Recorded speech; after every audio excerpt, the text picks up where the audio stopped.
আসসালামু আলাইকুম শিক্ষার্থী বন্ধুরা, আমরা আমাদের গত ক্লাসে তোমাদের এসএসসি উচ্চতর গণিত তৃতীয় অধ্যায়ের উপপাদ্য 3 কভার করেছিলাম এবং আমরা আজকের এই ক্লাসে তোমাদের উপপাদ্য 4 কভার করব ইনশাআল্লাহ।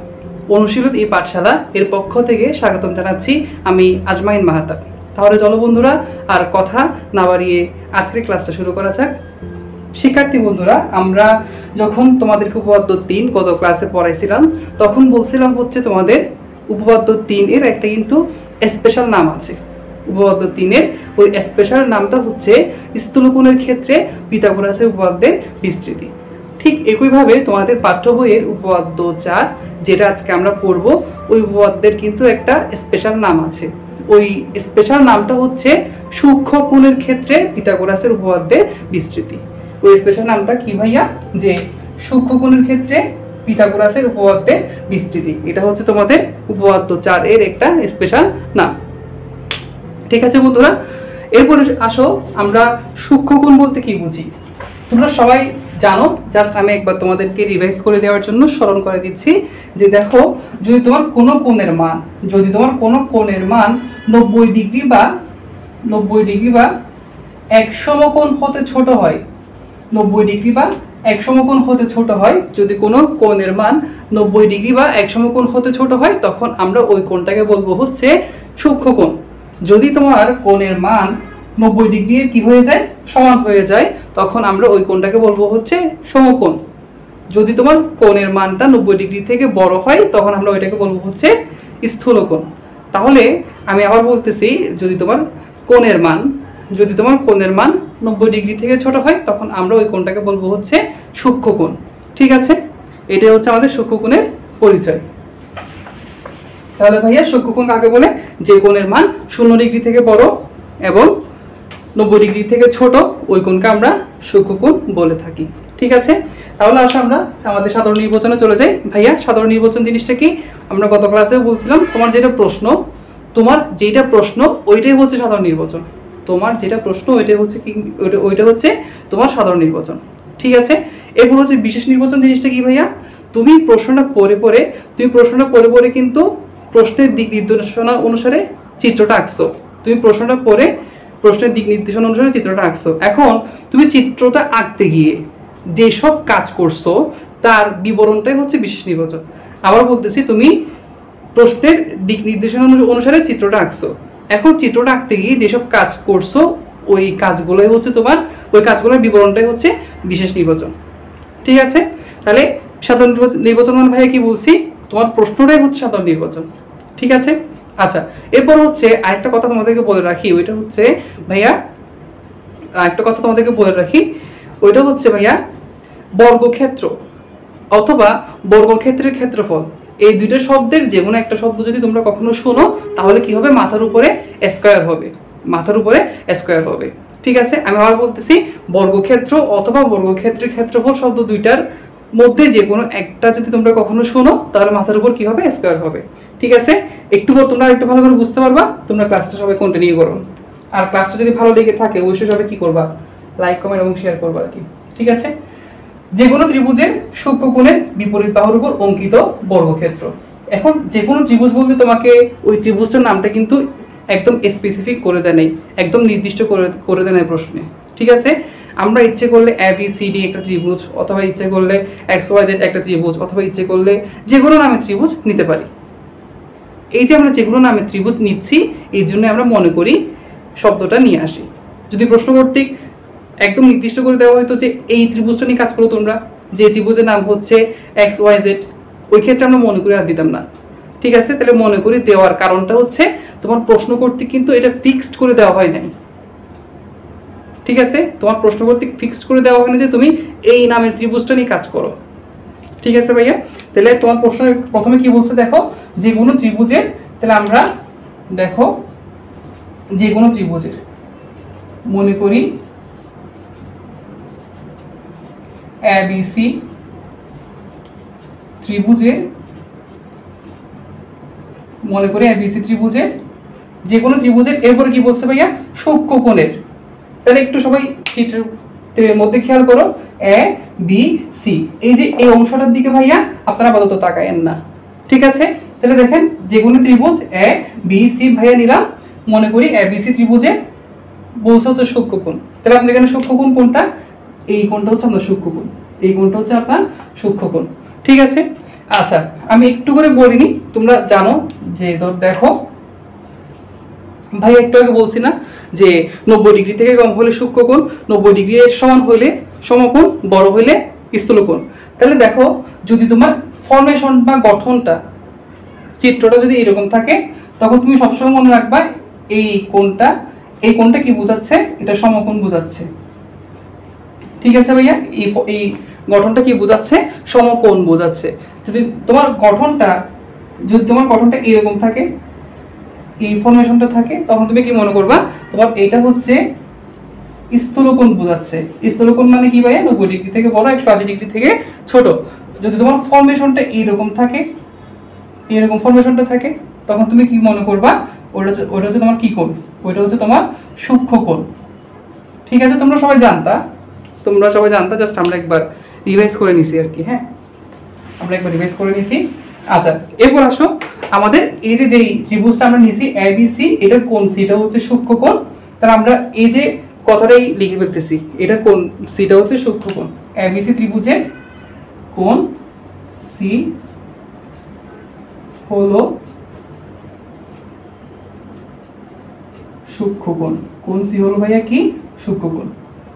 ঠিক আছে, এই যে দেখো আমি কোণ সি লিখছি না, এই কোণ সি কে তুমি এভাবে লিখতে পারবা, অথবা চাইলে A C B, A C B এইভাবে লিখতে পারবা। এভাবে লিখছো কোনো সমস্যা নেই, স্যারে বিন্দু মাত্র ভুল দিবা না। তোমরা চাইলে হচ্ছে এইভাবে লিখতে পারো, এ সি বি এইভাবে লিখতে পারো। ঠিক আছে, আচ্ছা সূক্ষ্মকোণ আমরা দিলাম বিপরীত বাহুর উপর। তাহলে ভাই দেখেন, আপনার যদি এই সি কোণটা সূক্ষ্মকোণ হয়, সূক্ষ্মকোণের বিপরীত বাহু কোনটা? এ বি না? আমি এইটা নিয়ে কাজ করতেছি না, আমি শুধুমাত্র এ বি সি এই ত্রিভুজটা নিয়ে, এ বি সি এই ত্রিভুজটা নিয়ে কাজ করতেছি। এই অংশগুলো নিয়ে কাজ করতেছি না, এগুলো পরে আমরা তোমাদেরকে দেখাবো। তাহলে আমার সূক্ষ্মকোণের বিপরীত বাহু হচ্ছে ভাইয়া এ বি। ঠিক আছে, তাহলে আমি এ বি বাহুটা লিখতেছি এখানে, দেখেন লিখলাম। তাহলে কি বলছে? সূক্ষ্মকোণের বিপরীত বাহুর উপর অঙ্কিত বর্গক্ষেত্র। ভাইয়া একটু আগে একটা তোমাদেরকে কথা বলছি যে বর্গক্ষেত্রের ক্ষেত্রফল অথবা বর্গক্ষেত্র শব্দটা যদি থাকে, তাহলে মাথার উপর কি দিতে হবে? স্কয়ার দিতে হবে। বলছিলাম কিনা ভাইয়া? এখন বর্গক্ষেত্র শব্দটা আসছে না, কার উপরে স্কয়ার দিবা? সূক্ষ্মকোণের বিপরীত বাহুর উপরে। সূক্ষ্মকোণ কোনটা? কোণ সি সূক্ষ্মকোণ, এর বিপরীত বাহু কোনটা? এ বি হচ্ছে বিপরীত বাহু। ঠিক আছে, বর্গক্ষেত্র শব্দটা আসে মাথার উপরে স্কয়ার দিব কেন? আমরা জানি হচ্ছে বর্গক্ষেত্রের ক্ষেত্রফলের সূত্রটা হচ্ছে বাহু স্কয়ার। হ্যাঁ, তাহলে আমরা এখানে মাথার উপরে স্কয়ার দিলাম। আচ্ছা এরপর কি বলছে দেখেন সবাই, এরপরে আমরা কালো কালির অংশটা শেষ করছি, সবুজ কালির অংশটাতে সবাই চলে আসেন। অপর দুই বাহুর উপর অঙ্কিত বর্গক্ষেত্র। ভাই অপর দুই বাহু বলতে কোনটা বোঝানো হয়েছে? সূক্ষ্মকোণের বিপরীত বাহু। ঠিক আছে, আমাদের এই যে এবিসি ত্রিভুজের তিনটা বাহু আছে কিন্তু, একটা হচ্ছে এবি, এই যে এটা যেটা হচ্ছে সূক্ষ্মকোণের বিপরীত বাহু, আর একটা হচ্ছে এসি এইটা, আর একটা হচ্ছে বিসি এইটা। ঠিক আছে, তাহলে আমরা এই তিনটার মধ্যে সূক্ষ্মকোণের বিপরীত বাহু নিয়ে কাজ করছি, এটা আপাতত লাগবে না। ওকে, এরপর কি বলছে দেখো, অপর দুই বাহুর উপর। কথা কি ধরতে পারছো? অপর দুই বাহু মানে কি? এই সূক্ষ্মকোণের বিপরীত বাহু বাদে অপর দুই বাহু যে দুইটা আছে তাদের কথা বলা হয়েছে এখানে অপর দুই বাহু বলতে। অপর দুই বাহু বলতে সূক্ষ্মকোণের বিপরীত বাহু বাদে যে দুইটা বাহু আছে তাদের কথা বলা হয়েছে এখানে। ঠিক আছে, অপর দুই বাহুর উপর অঙ্কিত বর্গক্ষেত্রের ক্ষেত্রফলের সমষ্টি অপেক্ষা। অপর দুই বাহু বলতে কোনটা? এসি এবং বিসি। তার উপর কি বলছে ভাইয়া? বর্গক্ষেত্রের ক্ষেত্রফল। তোমাদেরকে বলছি না ভাইয়া, যদি বর্গক্ষেত্রের ক্ষেত্রফল থাকে তাহলে মাথার উপর কি দিতে হবে? স্কয়ার দিতে হবে। হ্যাঁ, তাহলে আমরা লিখতেছি অপর দুই বাহু কোনটা? এবি এবং বিসি, তাদের মাথার উপর কি দিতে হবে? তাদের মাথার উপর দিতে হবে স্কয়ার। এরপর কি করতে হবে ভাইয়া? বর্গক্ষেত্রের ক্ষেত্রফলের সমষ্টি করতে হবে। সমষ্টি মানে কি ভাইয়া? বাড়ানো, যোগফল, যোগ করা। সমষ্টি মানে কি বোঝায়? যোগ করা বোঝায়। এই জন্য ভাইয়া তাদের মাঝখানে কি দিলাম? যোগ দিলাম। বুঝতে পারছো?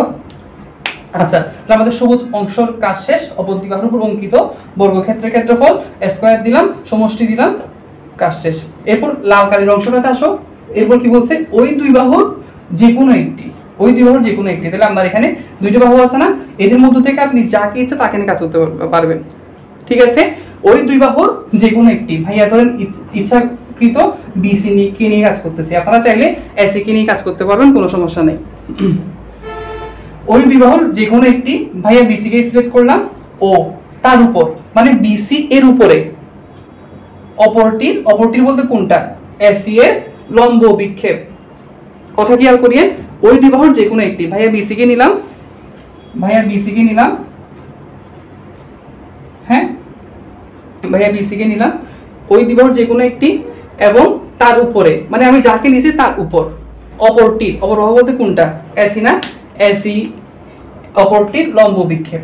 তাহলে আমার সবাই একটু খেয়াল করেন, তাহলে আমার বাহুটা হচ্ছে বিসি, অপর বাহুটা হচ্ছে কোনটা ভাইয়া, এসি। তাহলে আমার বিসি বাহুর উপরে এসি এর লম্ব বিক্ষেপ।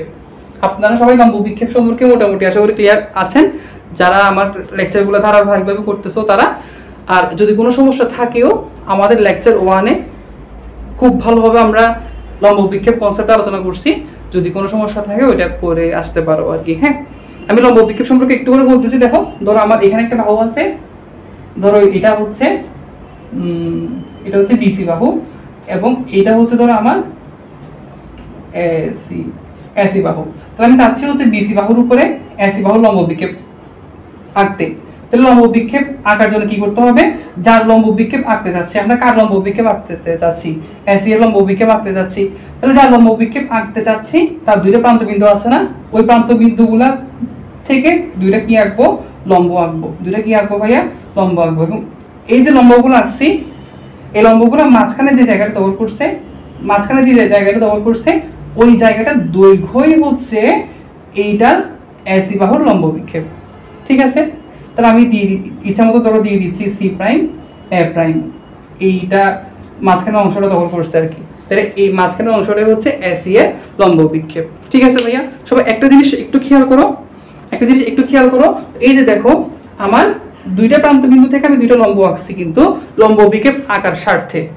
ওকে, একটু সবাই খেয়াল করো, আমার এসি প্রান্ত বিন্দুটা আছে না, এসি প্রান্ত বিন্দুটাকে আমি একটু নিচে নামাইছি, এসি প্রান্ত বিন্দুটাকে নিচে নামাইতে আমি কিন্তু এই যে এই বাহুটার বিসি বাহুর উপর নিয়ে আসছি সি প্রান্ত বিন্দুটাকে। আমি একটু আগে না তোমাদেরকে বললাম লম্ব বিক্ষেপ আঁকার জন্য কি লাগবে, দুইটা প্রান্ত বিন্দু থেকে দুইটা লম্ব আঁকতে হবে। তাহলে আমার এখানে এই পর্যায়ে একটা প্রান্ত বিন্দু কিন্তু এই বিসি এর উপর ওভারল্যাপ করছে। তাহলে ভাইয়া কি হবে, আমার একটা প্রান্ত বিন্দু থেকে যে লম্বটা আঁকবো ওইটা দেখা যাবে, কিন্তু আরেকটা প্রান্ত বিন্দু থেকে যে লম্বটা আমরা আঁকবো ওইটা কিন্তু দেখা যাবে না। কেন দেখা যাবে না, কারণ আমার ওই প্রান্ত বিন্দুটা যার উপরে লম্ব বিক্ষেপটা আঁকতেছি তার উপরে ওভারল্যাপ করছে অথবা প্রতিস্থাপিত হয়েছে।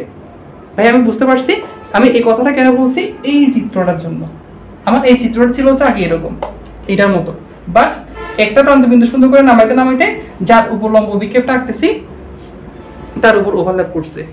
হ্যাঁ, তাহলে আমাদের এখানে লম্ব বিক্ষেপ আমরা কিভাবে আঁকতে পারি দেখেন সবাই। তাহলে আমার এই যে বিসি বাহু আছে না, আমরা জাস্ট বোঝার সুবিধার্থে বিসি বাহুকে ই পর্যন্ত ধরুন বর্ধিত করছি। হ্যাঁ, তাহলে এখন এই যে এসি বাহু দুইটা প্রান্ত বিন্দু, একটা এইটা আরেকটা হচ্ছে এইটা, এই প্রান্ত বিন্দু থেকে একটা আমরা লম্ব আঁকছি, এই প্রান্ত বিন্দু থেকে লম্ব আঁকছি, ঠিক আছে, কিন্তু ওই প্রান্ত বিন্দুটা এই যার উপর লম্ব বিক্ষেপটা আঁকতেছি তার উপরেই থাকাই ওভারল্যাপ কোর্স করাই এই সি প্রান্ত বিন্দু থেকে যে লম্ব বিক্ষেপটা আমরা লম্বটা আঁকছি ওই লম্বটা দেখা যাচ্ছে না, এই সি প্রান্ত বিন্দু থেকে যে লম্বটা আঁকছি ওটা দেখা যাচ্ছে না। হ্যাঁ, তাহলে আমার এসি বাহু লম্ব বিক্ষেপ বিসি বাহুর উপর আমরা আঁকতে যাচ্ছি। হ্যাঁ, আমি এসি বাহু লম্ব বিক্ষেপ বিসি বাহুর উপর আঁকতে যাচ্ছি।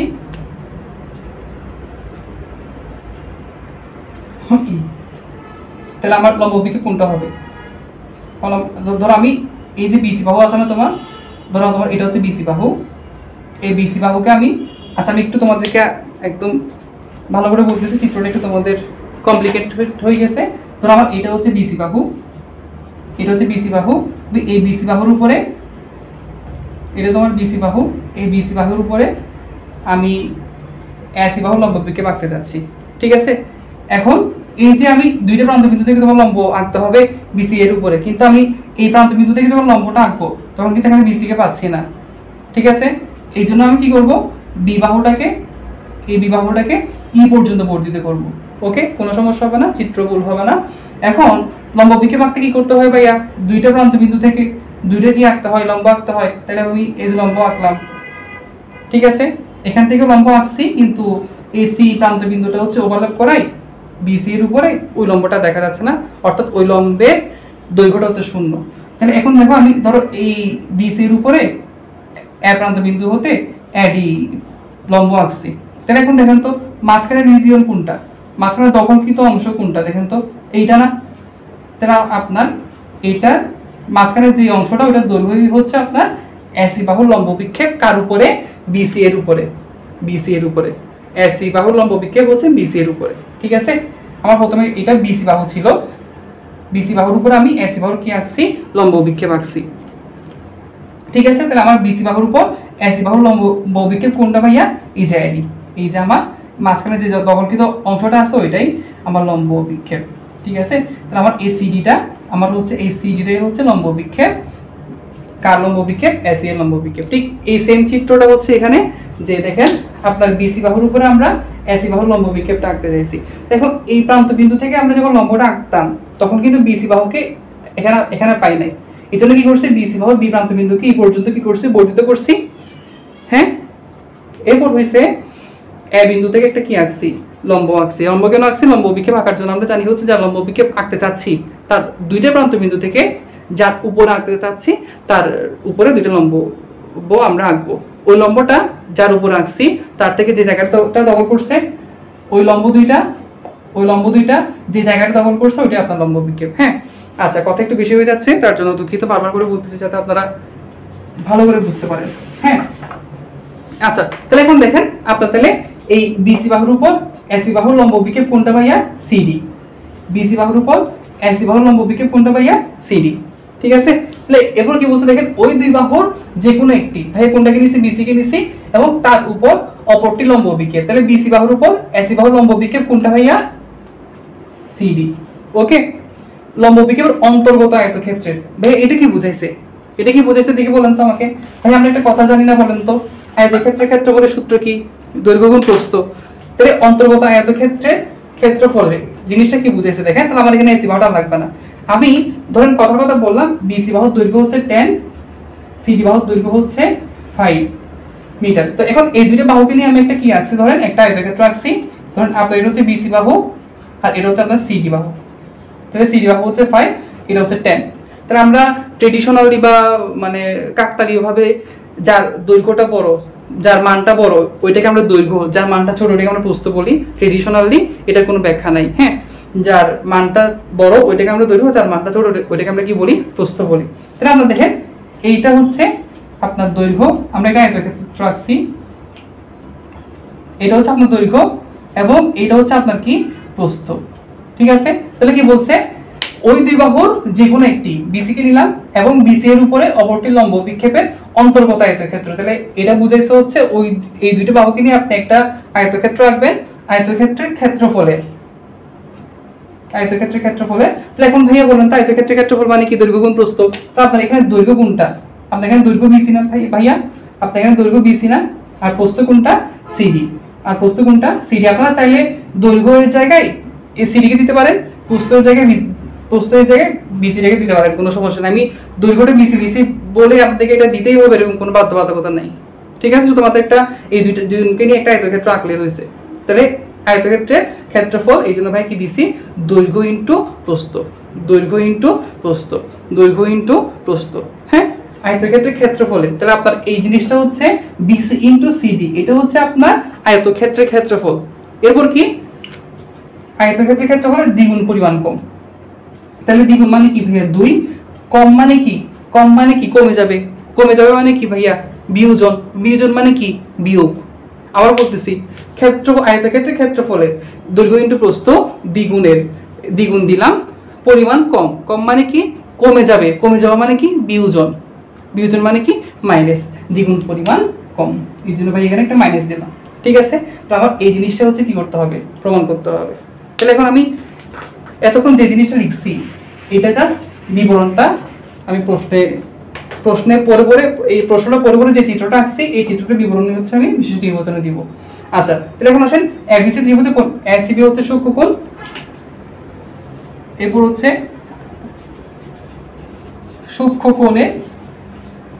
সূক্ষ্মকোণে বিপরীত বাহু কোনটা ভাইয়া বলেন তো? সূক্ষ্মকোণের বিপরীত বাহু কোনটা? এবি না?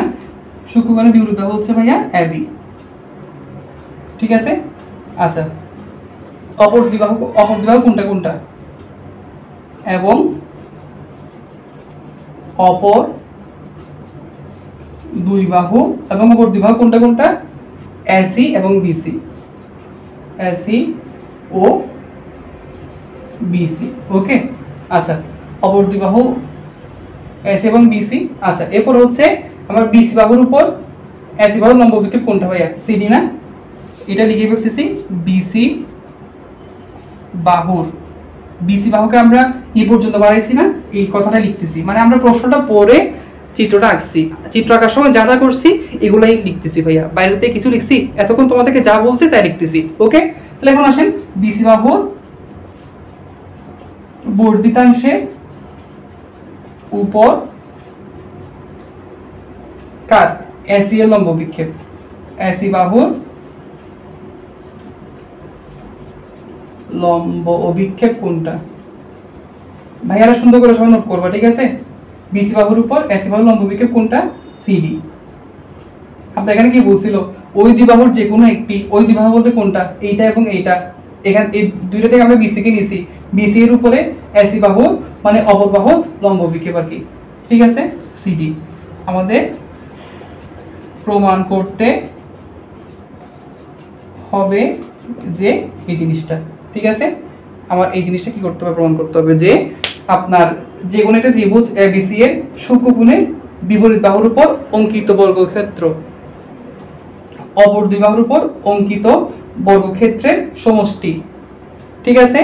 সমষ্টি অপেক্ষা ওই দুই বাহু বলতে কোনটা? এটা এবং এটা, ওই দুই বাহুর যে কোনো একটি বিসি কে নিলাম এবং তার উপর মানে তুমি যাকে নিচ্ছ তার উপরে অপর বাহু মানে এসি এর লম্ব অভিক্ষেপ কোনটা?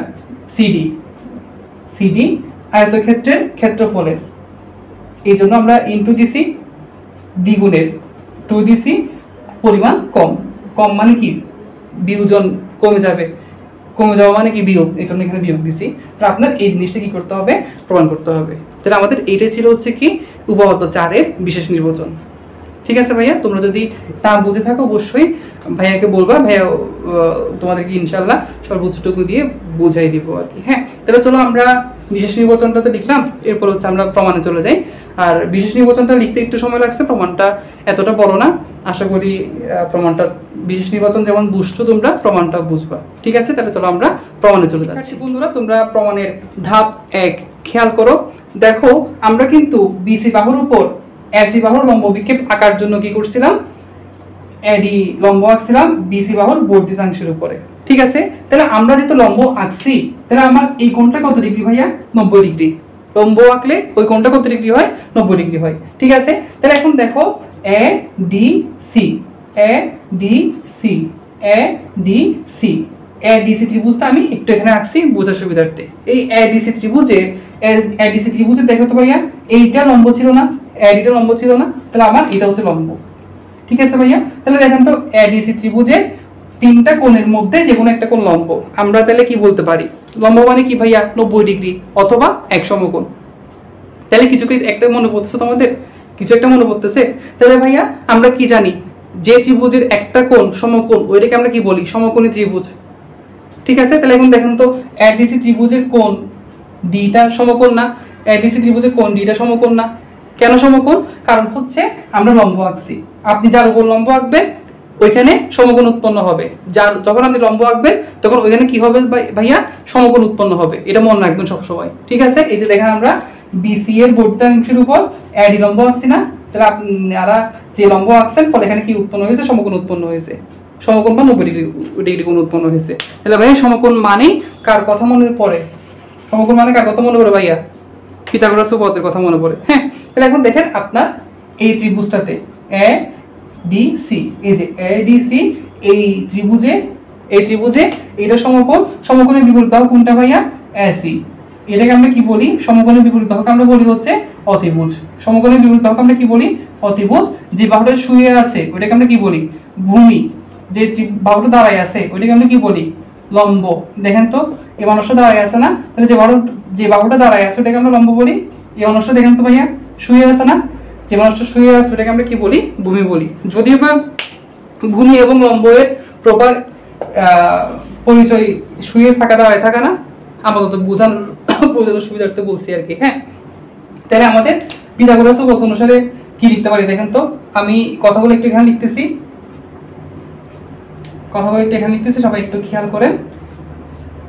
ত্রিভুজ এ ডি সি এ কোনটা সমকোণ ভাইয়া, কোণ এই ডি কোনটা সমকোণ, কোণ এ ডি সি হলো সমকোণ বা 90 ডিগ্রি। ঠিক আছে, তাহলে সমকোণ বা 90 ডিগ্রি আসলে আমরা ওই ত্রিভুজটাকে সমকোণী ত্রিভুজ বলি। সমকোণী ত্রিভুজ হলে কার কথা মনে পড়ে যায়, পিথাগোরাসের উপপাদ্যের কথা মনে পড়ে যায়। তাহলে পিথাগোরাসের উপপাদ্য অনুসারে তাহলে আমাদের এই ত্রিভুজটাকে পিথাগোরাস উপপাদ্য অনুসারে আমরা কি বলতে পারি, পিথাগোরাস উপপাদ্যটা কি ছিল ভাইয়া, অতিভুজ স্কয়ার ইকুয়াল টু ভূমি স্কয়ার যোগ লম্ব স্কয়ার। এটা ছিল আমাদের পিথাগোরাসের উপপাদ্য। তাহলে আপনার এখানে অতিভুজ কোনটা দেখেন তো ভাইয়া, অতিভুজ এসি না, এসি বাহুটা আপনার অতিভুজ না, আপনার অতিভুজ মানে কোনটা, এসি স্কয়ার ইকুয়াল টু ভূমি কোনটা, সিডি না, আপনার ভূমি সিডি না ভাইয়া, তাহলে লিখলাম সিডি স্কয়ার। লম্ব কোনটা, এই লম্ব এডি না, এডি বাহু আপনার লম্ব না, যোগ এডি স্কয়ার। ঠিক আছে, তাহলে আমরা এটা পাইলাম। আচ্ছা বুঝলাম। এরপরে ভাই খেয়াল করেন, এই যে আমার সিডি বাহুটা, এই যে আপনার মেইন চিত্রে সিডি বাহুটা, এই সিডি বাহুর মাঝখানে একটা বি বাহু ছিল না, তাহলে আমরা এখন হচ্ছে ওই বি বাহুটা আঁকতেছি। এটা হচ্ছে আপনার বি বাহুটা, এই যেটা হচ্ছে আপনার এ বি বাহুটা, এটা হচ্ছে আপনার এ বি বাহুটা। ঠিক আছে, তাহলে আমরা এর আগে কিন্তু এডিসি এই ত্রিভুজ নিয়ে কাজ করছিলাম। এখন হচ্ছে এখানে আমার হচ্ছে একটা বি বিন্দু ছিল, এই যে আমি এই এ বিটা আঁকছি, এখন আমি এ বিটা আঁকছি। ওকে, এখন এই আমি বি বিন্দুর সাথে এ বিন্দু সংযোগ করে দেওয়াই এ বি বাহুটা এখন আঁকাই। এখন কিন্তু আরো একটা ত্রিভুজ উৎপন্ন হয়ে গেছে, একটা না একটা দুইটা, মোট দুইটা ত্রিভুজ উৎপন্ন হয়েছে। ঠিক আছে, তাহলে এখন দেখেন আমরা কিন্তু প্রথমে এই এ ডি সি ত্রিভুজ নিয়ে কাজ করছি। এখন কাজ করব হচ্ছে আমরা এ ডি বি অথবা এ বি ডি এই ত্রিভুজটা নিয়ে আমরা কাজ করব। আমরা এর আগে কাজ করছি হচ্ছে এ ডি সি সমকোণ ত্রিভুজ নিয়ে, এখন কাজ করব হচ্ছে A B D, A B D, A B D, A B D এই ত্রিভুজটা নিয়ে আমরা কাজ করব এখন। ঠিক আছে ভাইয়া, এবার খেয়াল করেন এ বি ডি এই ত্রিভুজের এই কোণটা আপনার সমকোণ না, এ বি ডি এই ত্রিভুজের এই কোণটা আপনার সমকোণ না। তাহলে আমরা কি জানি, যে ত্রিভুজের একটা কোণ সমকোণ ওই ত্রিভুজটাকে আমরা কি বলি, সমকোণী ত্রিভুজ। তাহলে আমরা কি বলতে পারি না ভাইয়া, আপনার এ বি ডি এই ত্রিভুজটা অবভিয়াসলি সমকোণী ত্রিভুজ। তাহলে ভাইয়া কার কথা মনে পড়তেছে, সমকোণী ত্রিভুজের কথা যদি আসে কার কথা মনে পড়ার কথা, পিথাগোরাসের উপপাদ্যের কথা মনে পড়ার কথা। হ্যাঁ, তাহলে আমরা এখন এ ডি বি অথবা এ বি ডি যাই বলো না কেন এই ত্রিভুজের উপর পিথাগোরাসের উপপাদ্য অ্যাপ্লাই করব। তাহলে আমার এটা দরকার নাই, এই বাইরের ত্রিভুজটা দরকার নেই, এই ত্রিভুজটা থাকলেই হবে। তাহলে দেখো আপনার এখানে এটা সমকোণ না, এটা বিপরীত বাহু কোনটা, এ বিটা। সমকোণ বিপরীত বাহুকে আমরা কি বলি, অতিভুজ বলি। যে বাহুটা শুয়ে আছে এটাকে আমরা কি বলি, ভূমি বলি। যেটা দাঁড়ায় আছে এটাকে আমরা কি বলি, লম্ব বলি। হ্যাঁ, আচ্ছা তাহলে আমরা এই যে বড় ত্রিভুজটা, বড় সমকোণী ত্রিভুজটা এ সি ডি অথবা এ ডি সি এই ত্রিভুজ থেকে আমরা এটা পাইছি না, এটাকে আমরা 1 নম্বর সমীকরণ দিচ্ছি। হ্যাঁ, এরপর হচ্ছে আমরা এই ছোট ত্রিভুজটাকে নিয়ে কাজ করবো আর কি। আশা করি এতটুকু তোমরা লিখে নিচ্ছ, এতটুকু একটু সবাই উঠাই নাও। আমরা জাস্ট বড় ত্রিভুজটা নিয়ে কাজ করছি, এবং ছোট ত্রিভুজটা নিয়ে কাজ করবো। ঠিক আছে, আচ্ছা তাহলে এখন সবাই ধাপ 2টা একটু খেয়াল করো। আমরা কি লিখতে পারি, ত্রিভুজ এ বি ডি, ত্রিভুজ এ বি ডি এ কোনটা সমকোণ, বি কোনটা সমকোণ না, কোণ এ ডি বি হলো সমকোণ বা 90 ডিগ্রি। ঠিক আছে, তাহলে সমকোণ 90 ডিগ্রি হলে আমরা কি বলতে পারি, পিথাগোরাস উপপাদ্য বলতে পারি না,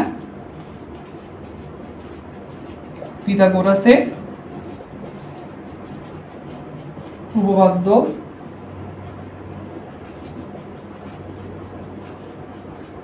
অনুসারে পাই।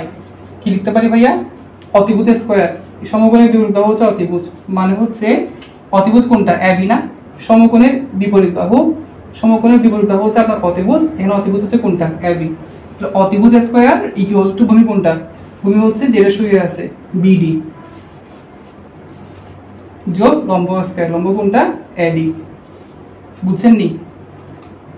ঠিক আছে, লম্ব হচ্ছে আপনার এডি, তাহলে আপনার এটা হচ্ছে বিডি ভূমি আর এটা হচ্ছে আপনার এডি।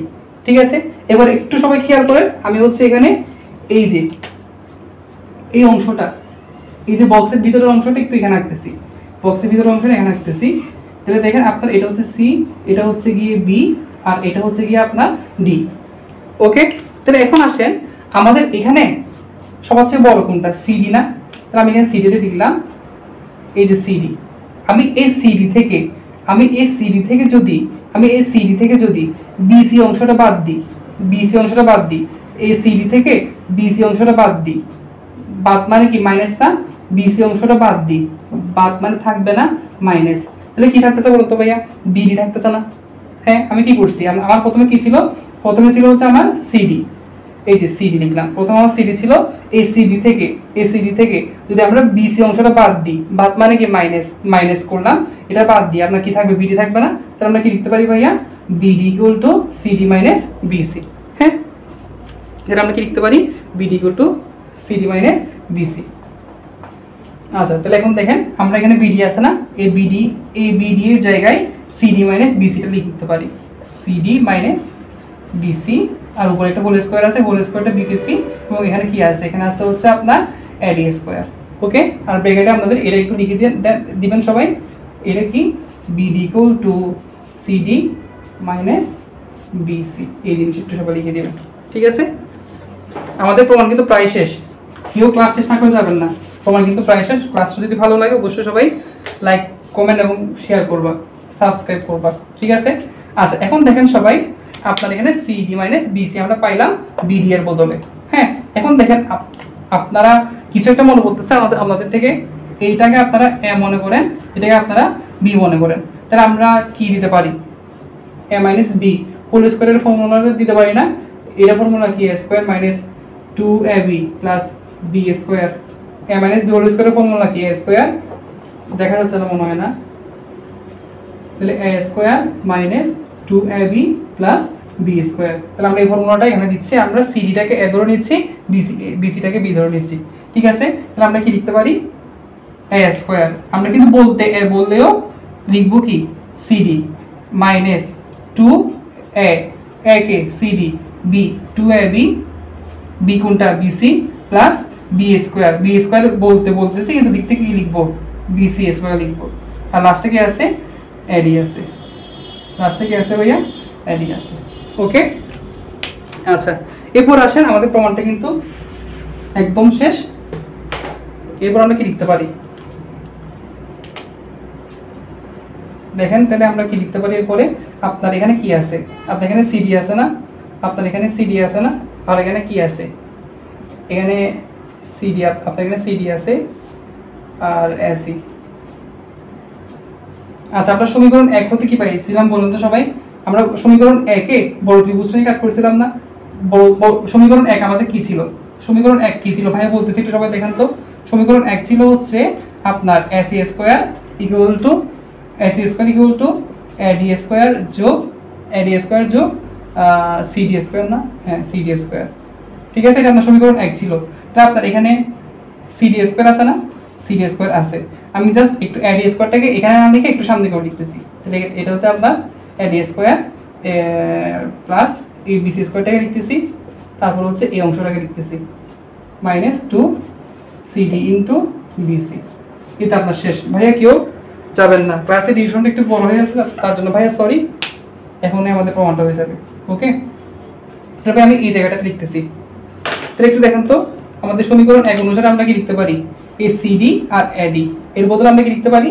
এসি লিখতে পারি। আমাদের সমীকরণ একটা, আল্লাহ আবার মুছে দিছি না, সমীকরণ একটা কি ছিল? AC square equal two D square plus BD plus CD square plus কি ছিল? CD square. ঠিক আছে, তাহলে আমরা এই জিনিসটার বদলে এসি লিখতে পারি। ওকে, আমরা এই জিনিসটার বদলে এসি লিখতে পারি। তাহলে আমাদের সবাই খেয়াল করেন, equal to AB square equal to এই যে এবি স্কয়ার ইকুয়াল টু, এটা বলতে আমরা এখন এসি স্কয়ার লিখবো, এসি স্কয়ার। তাহলে আমাদের এই অংশটা শেষ, এরপর এইটা যোগ বিসি স্কয়ার মাইনাস আপনারা একসাথে লিখিয়ে আমার এদিকে এটা লিখে বলছি জন্য লিখতে পারতেছি না, মাইনাস 2 সিডি ইন্টু বিসি। দেখেন তো আপনাকে এটাই প্রমাণ করতে হবে না, এই জিনিসটা প্রমাণ করতে হবে না। দেখছেন 1 নম্বর থেকে আমরা বসাই দিয়েছি, বিদায় মানটা চলে আসছে। ঠিক আছে, এখানে একটু লিখে দিয়েন 1 হতে, এটা একটু লিখে দিয়েন। আর আপনার এটা হচ্ছে প্রমাণিত। ঠিক আছে, আমরা এটাই তো প্রমাণ করতে চাইছিলাম, এটাই আমাদের প্রমাণিত হয়ে গেছে। বুঝতে পারছি সবাইকে? আর এই ছিল আমাদের মোটামুটি প্রমাণটা। আমাদের বিশেষ নির্বাচনে যদিও বা একটু সময় বেশি লাগছে, প্রমাণে কিন্তু সময়টা এতটা বেশি লাগে নাই আলহামদুলিল্লাহ। আর ভাইয়া কিন্তু তোমাদেরকে বোঝানোর জন্য সর্বোচ্চটুকু চেষ্টা করছি। এখন তোমরা যদি তারপরও মানে যদি কোনো অংশ না বুঝে থাকো, এই ভাইয়াকে বসে প্রশ্ন করতে পারবো, কোনো সমস্যা নেই। ভাইকে তোমরা হোয়াটসঅ্যাপে নক দিতে পারো, অথবা ফেসবুকে প্রশ্ন করতে পারো, কমেন্ট বক্সে প্রশ্ন করতে পারো, যেখানে ইচ্ছে তোমরা প্রশ্ন করতে পারো না বুঝলে। ঠিক আছে, আর ভাইয়া তো চেষ্টা করছি বোঝানোর জন্য একদম ডিটেলসে। তোমাদের হয়তো অনেকে বিরক্ত লাগতে পারে যে ক্লাসের ডিউরেশনটা একটু বড় হয়ে গেছে, ভাইয়া ডিটেলসে বোঝানোর চেষ্টা করছি বিদায় ক্লাসের ডিউরেশনটা একটু বড় হয়ে গেছে। তারপরে যদি কেউ বুঝে না থাকো ভাইকে প্রশ্ন করতে পারো। আর ডিউরেশন বড় হয়ে যাওয়ার জন্য ভাইয়া তোমাদেরকে সরি বলতেছি। হ্যাঁ, আর তোমাদের যে ক্লাসটা ভালো লেগে থাকে অবশ্যই সবাই লাইক কমেন্ট শেয়ার করবা, সাবস্ক্রাইব করবা, এগুলো আর কি কথাবার্তা। হ্যাঁ, কারণ তোমাদের সাবস্ক্রাইব, তোমাদের লাইক কমেন্ট কিন্তু ভাইকে অনেক কী করবে, ইন্সপায়ার করবে আর কি। হ্যাঁ, আমরা চেষ্টা করব তোমাদের উৎসাহ পেলে এই অধ্যায়টা সম্পূর্ণ কভার করে দেওয়ার। আশা করি তোমরা যারা এই অধ্যায়টা আগে কখনো পড়ো নাই, তোমাদের ওই অধ্যায়টা খুব ভালোভাবে কভার হবে ইনশাল্লাহ। ঠিক আছে, আচ্ছা আমরা তাহলে নেক্সট ক্লাসে হচ্ছে তোমাদের মূল যে অনুশীলনীটা আছে 3.1-এর 1 নম্বর, 2 নম্বর এবং 3 নম্বর, এই 3টা সলভ করবো আর কি। ঠিক আছে, তাহলে আজকের ক্লাস এতটুকুই। সবাই ভাইয়ের জন্য দোয়া করবা এবং অনুশীলন এই পাঠশালায় এর সাথে থাকবা আর কি। ধন্যবাদ সবাইকে, আসসালামু আলাইকুম।